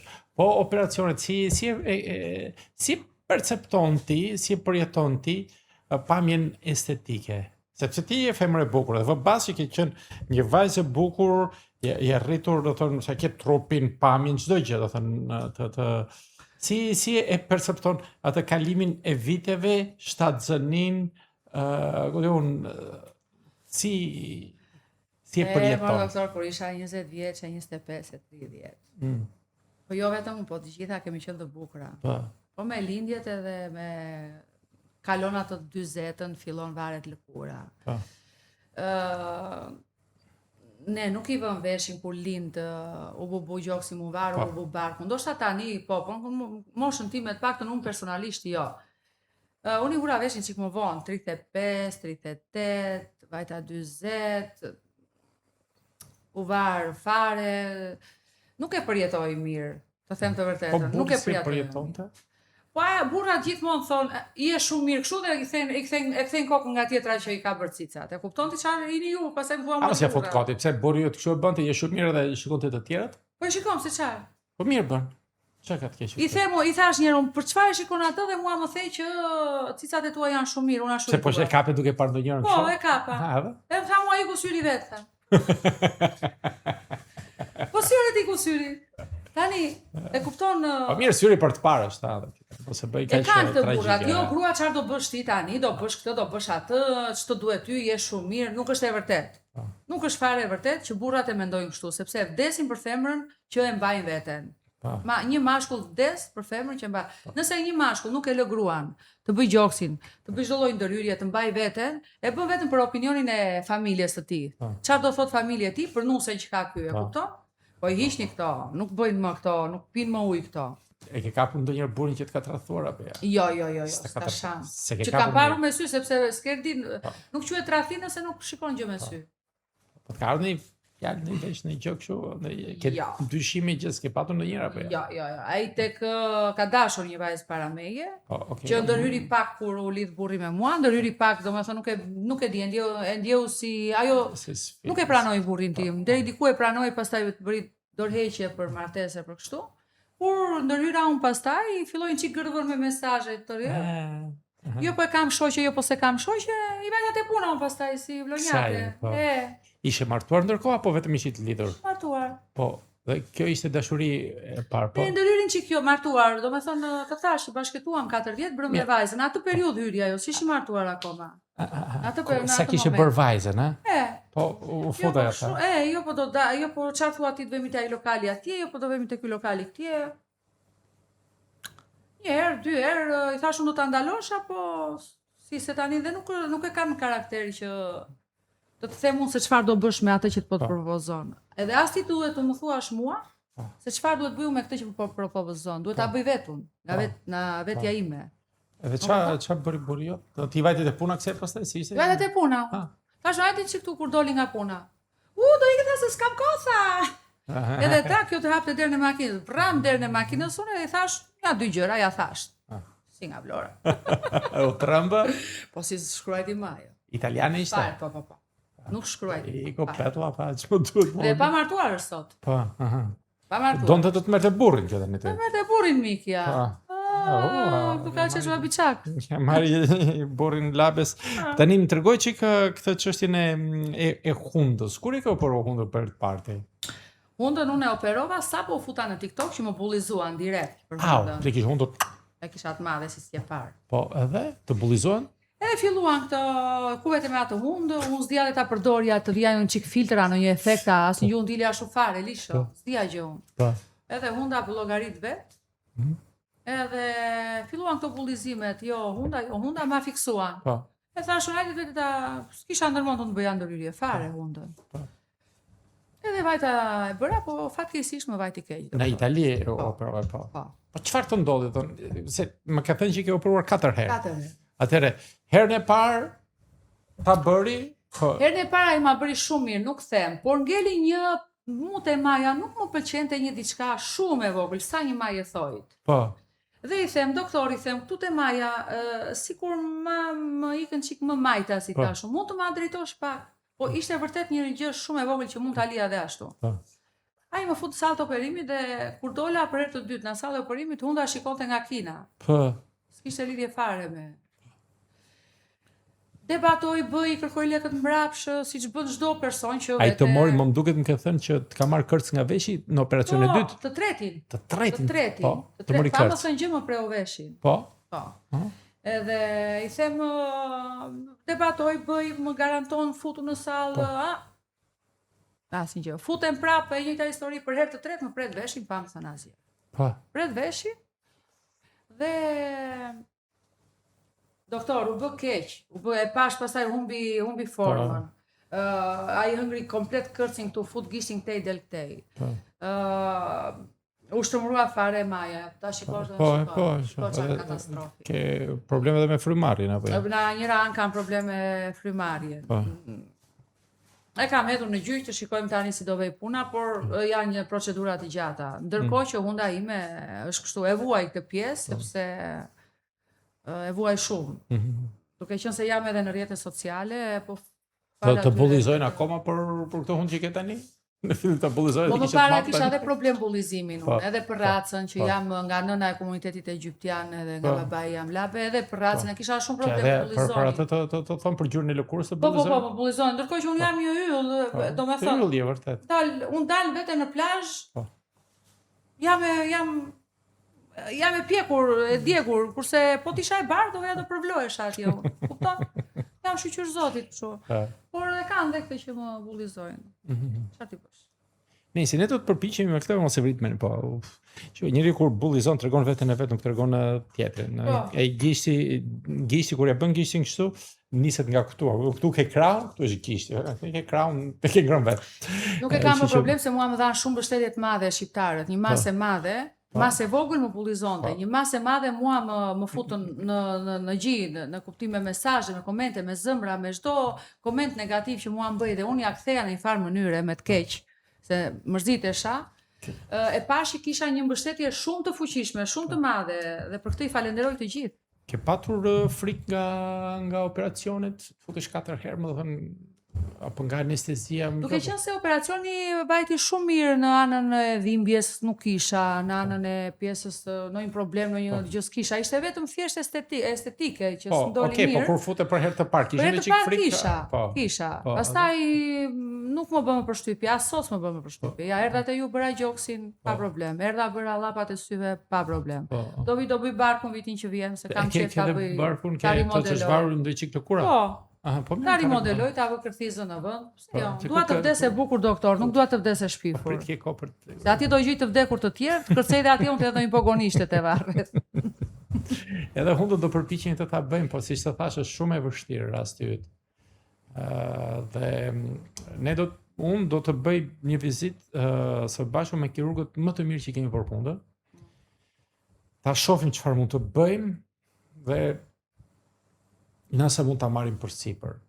Ti më the që kishe bërë ke folur edhe me pamra.